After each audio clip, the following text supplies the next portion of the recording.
Good evening, everybody.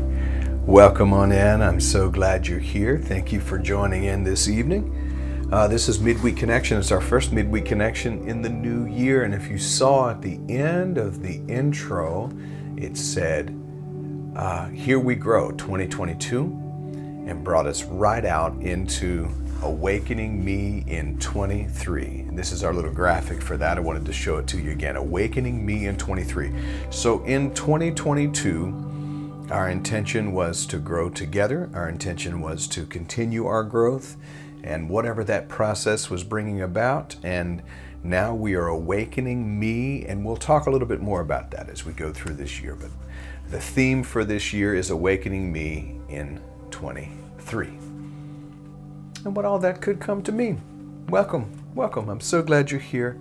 Thank you for taking the time to be a part of this. We continue in our discovery and our looks at the Tao Te Ching, And we are actually on verse 12 this evening. So we're on the final countdown. 12 means we're going to be done with this really within the next 3 months. So we have about 3 months left of this right before our Awakening Conference that's going to be coming at the end of April. We're going to be rolling out that information this Sunday on that. So Awakening Conference 2023 is going to be amazing. So again, we'll be letting you know about all of the details on that. Let's get into this study this evening. But before we do that, let's take a few moments to get centered. Those of you who participate in our meditation and sound healing at the campus have already enjoyed the 6 o'clock meditation that is offered to you by our spiritual support team. I believe our own Rebecca Joy led that this evening. Powerful meditator, wonderful meditators that lead. Reverend Serena, Reverend Carolyn, Reverend Aileen, all the other wonderful folks who lead those meditations. Powerful, and Reiki practitioners who work with folks and moving the energy throughout the sanctuary at the campus. What a powerful first week. It's been a busy first week of the new year for me and for our campus. Very excited about where we're headed as a community. Let's take just a moment though to slow down. Allow ourselves to rest into this moment. just be present here now. I'll invite you to hit the like button or the heart button, maybe put in a comment that lets people know you're here, lets us know that you're watching this evening.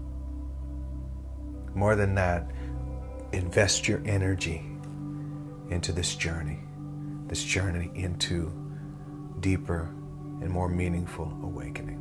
Let's take just a moment, if you would.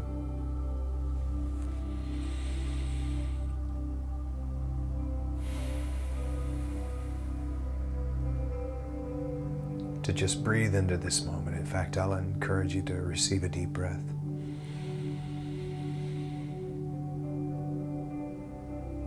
And give it back. Free to receive and freely give. Constantly reminded of the ebb and the flow of life. The beauty of this abundant life that we all have the opportunity to live.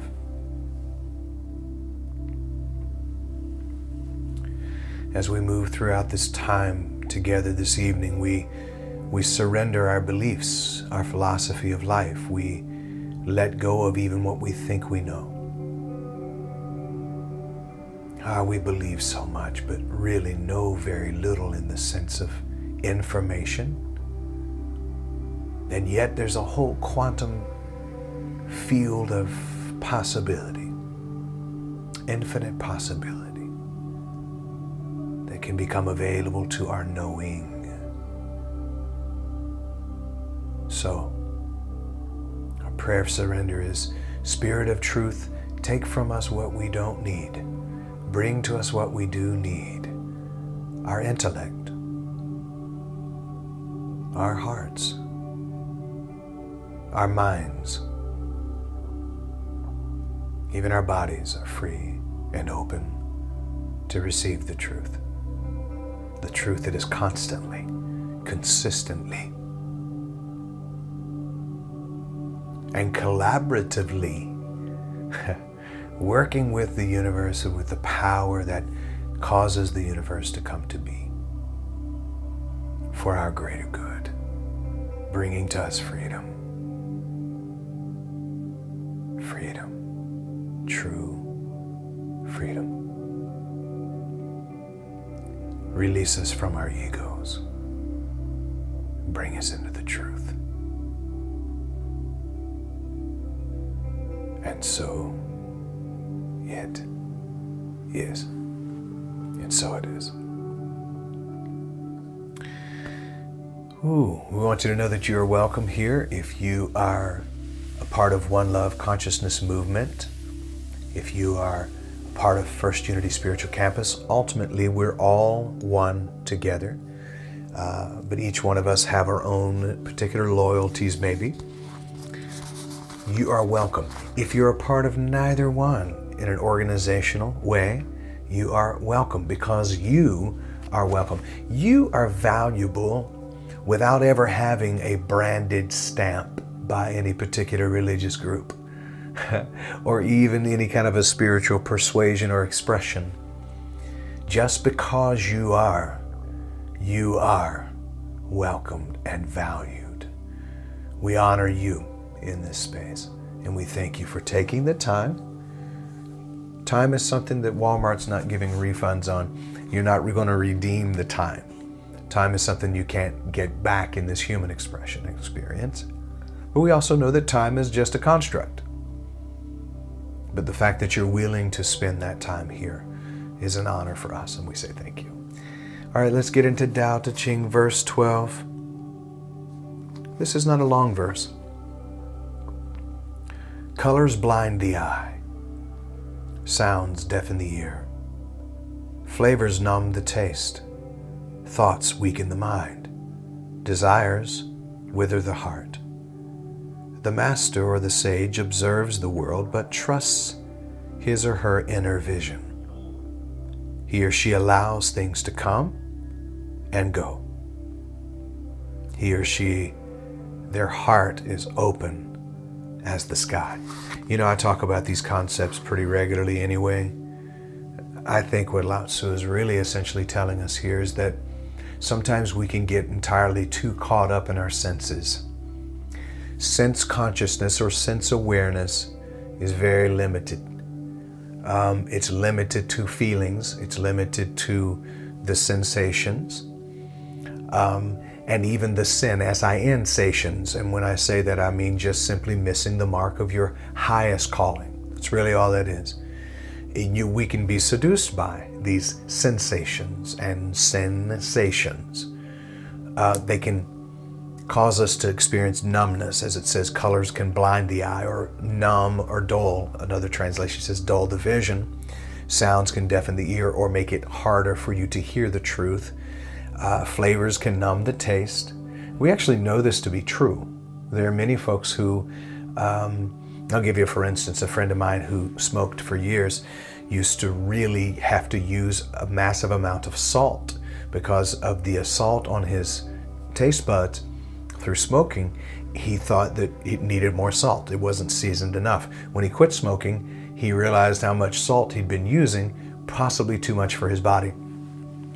In fact, he became plagued by high blood pressure, possibly caused by salt, don't know, but this is true that flavors sometimes can numb the taste.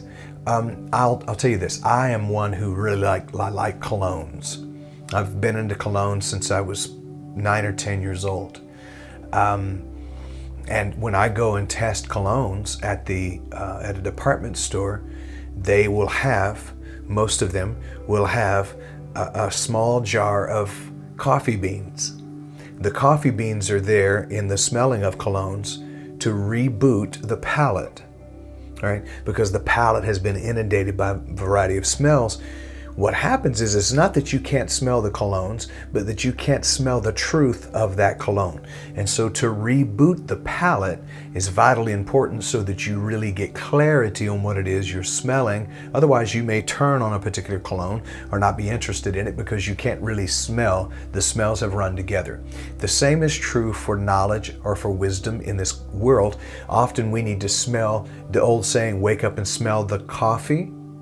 It's true. Coffee, for some reason, has a way of rebooting the senses, especially when you've been dealing with sweet smells. So for people who are waking up, and we're in the awakened process, awakening me in 23, many of us who are waking up, the coffee smell, or sometimes the bitterness of a truth, is often the very thing that can reset your default and cause you to be able to smell the truth of what is real. And in this particular case, I believe Lao Tzu is talking about that.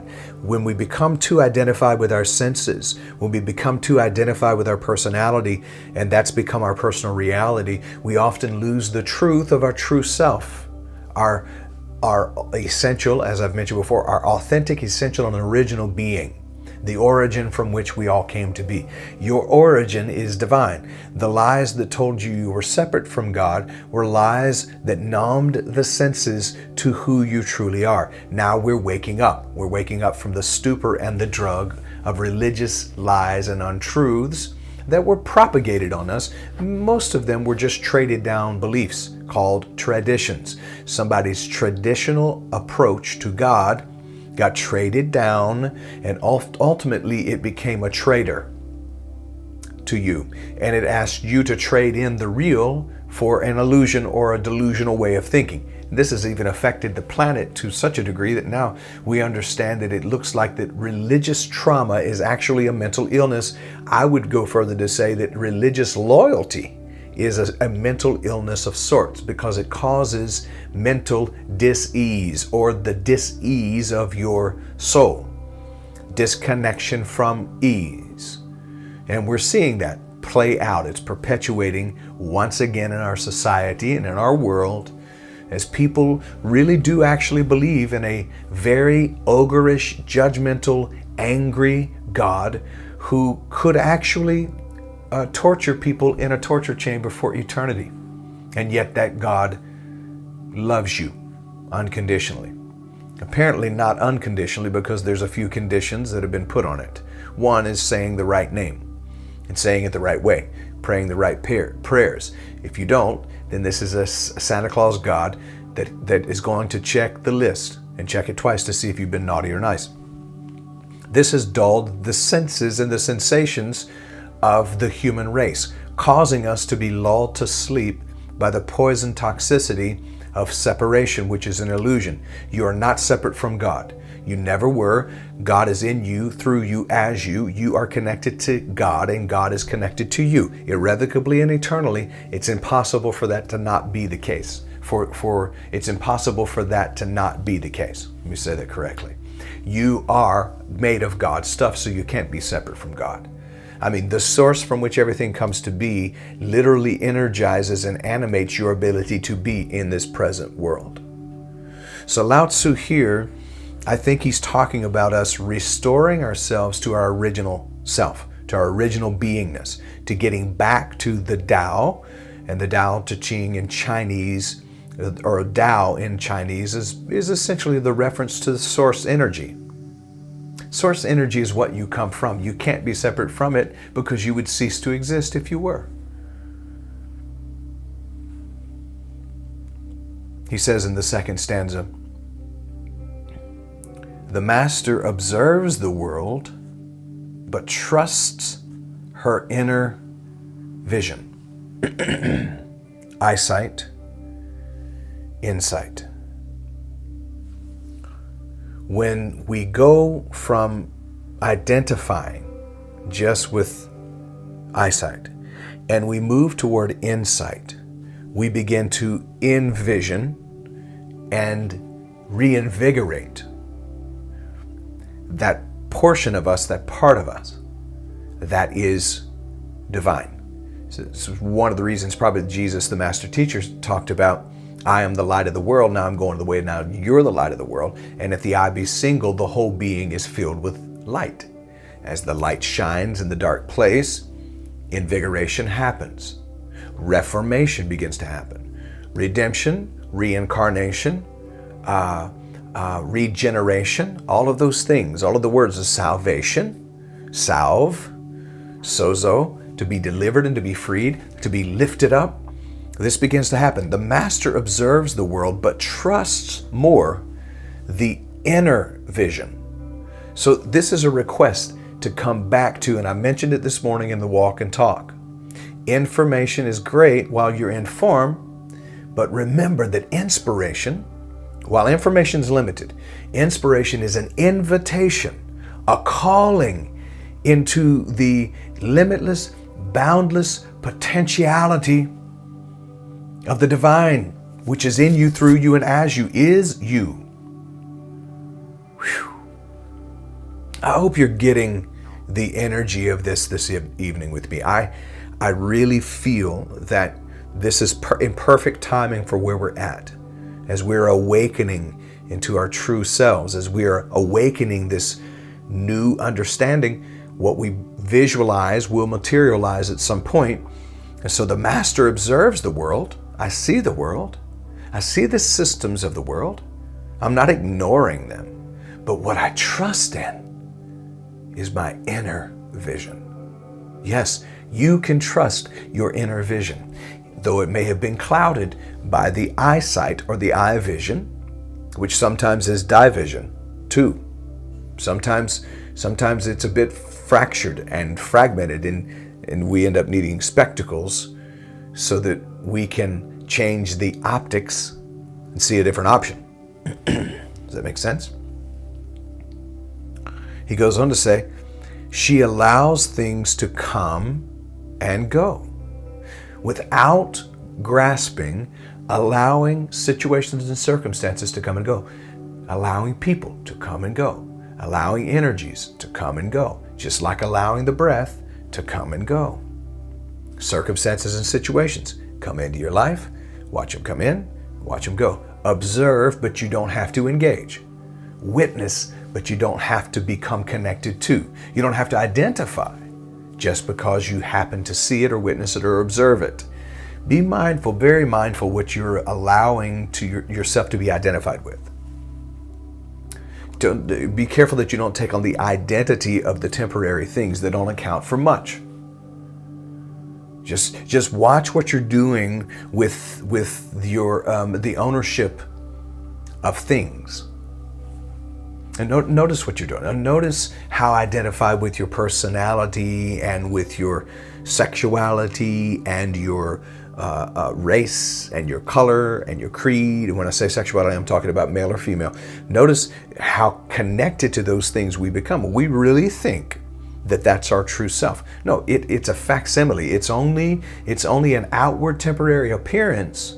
The true you is the one that is without label, the one that is without limit, the one that is boundless, the one who does not have any need for temporary thingness. We came from the world of no things into the world of things, from nowhere to now here in this present moment. And Lao Tzu, I believe, is asking us to return to that. The master observes the world, sees the world, I see what's going on with it, but trusts the inner vision. She allows things to come and go, but her heart is open as the sky. I talk about this so much, and recently I mentioned to you that when Jesus, the Master, said, the kingdom of heaven is within you. His word for heaven during his time would have essentially been our word, skies. The kingdom of the skies is within you. I love how Eckhart calls this the dimension of God, which is boundless. See, Jesus had not been to the moon, so he didn't know about space. He just knew about the sky.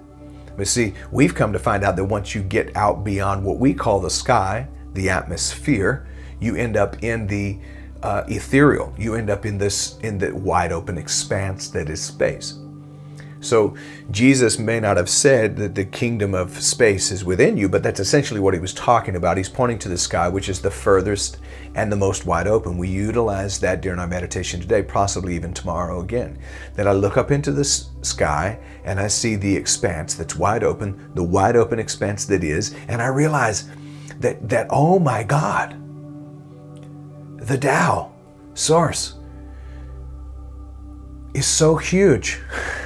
So awesome that all of space, which for us is endless, we know it's endless because here we are in a solar system that's running in circles around these little balls called planets, moving through space and time. Because there's nothing to run into, we continue to do what we do. What? And that expanse is within God. And the knowledge and awareness of that is within you and me. And this is why Jesus, the Master, I'm referencing Jesus a lot this evening. Jesus and Lao Tzu agreed on quite a bit. This is why Jesus, the Master, talked about, in my Father's house are many rooms. If it were not so, I would have told you I go to prepare a place for you. And if I go to prepare a place for you, I will come again and receive you unto myself, that where I am, there you may be also. And how he talked about the endlessness of all things and how the Word can become flesh and dwell among us. And all of these things that you see me do, you shall do also and greater. And this is why he told us to consider nature when it came to our natural beingness, to watch the flow of nature so that we could be in that very same flow. It's essentially the same thing that Lao Tzu is telling us. So I'm going to read this again and then I'm going to get up out of here for today.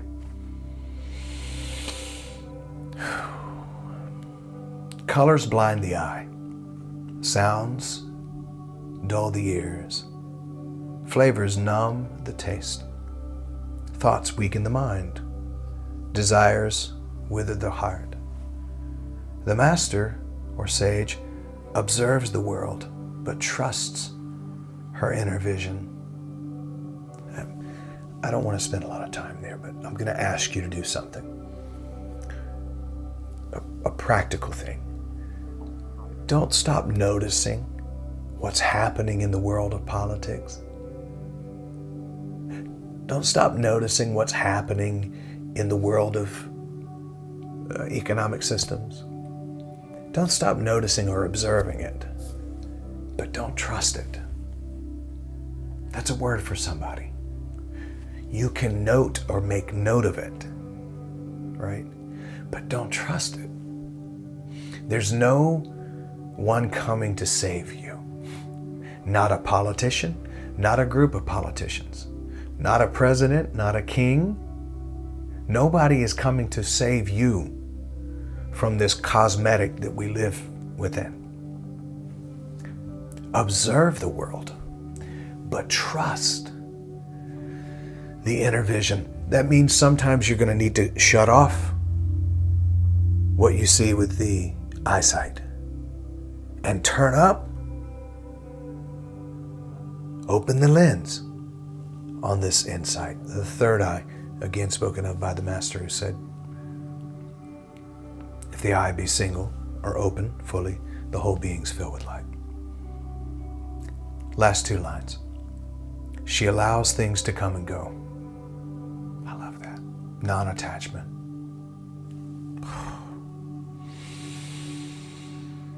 She allows things to come and go. Her heart is as open as the sky. Lovely. Tao Te Ching, verse 12. Like I say, we're down to the count, y'all. 12. After tonight, 11 more weeks in the Tao Te Ching. Who knows, then we maybe start over. I've said before, you can read this thing in an afternoon, but you can study the Tao for a lifetime. This is powerful stuff. But I do have a second book of Tao, so we may jump into that too. And I also have the Wahoo Ching, fantastic stuff there. We can get to the sutras. Who knows? Who knows where we're going to go? But I can almost guarantee you we're going to go where maybe no one has possibly gone before or been willing to go. And we'll swim in the deep of what love truly is. Okay. All right.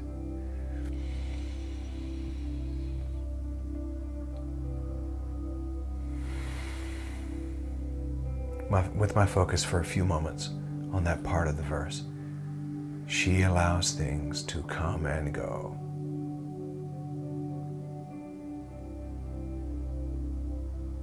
I allow things to come and go. I observe the world, but I trust the inner vision. This is what I choose to do.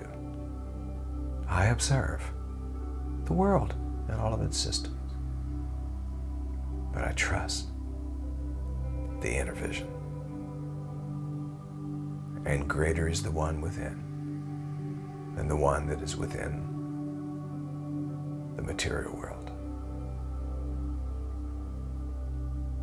Lovely, lovely. Thank you for being here. Thank you for being a part of this movement. Thank you for supporting this movement and being a sustaining partner.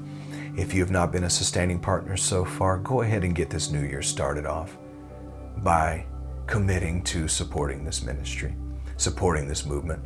Consider doing that. If you are a member of First Unity Spiritual Campus and you're committed to that campus, please consider being a sustaining, committed member of that movement. This is all a love and consciousness movement, and your support is very necessary, and more than that, it's very appreciated. We know, as we've said before, and I invite you into this confession, love is who I am. Gratitude is my attitude. Abundance is my nature. And well-being is my birthright. And so it is. All right, y'all. I love you very much. I'll see you in the morning bright and early. Now go and make it a great evening, because you can. Peace.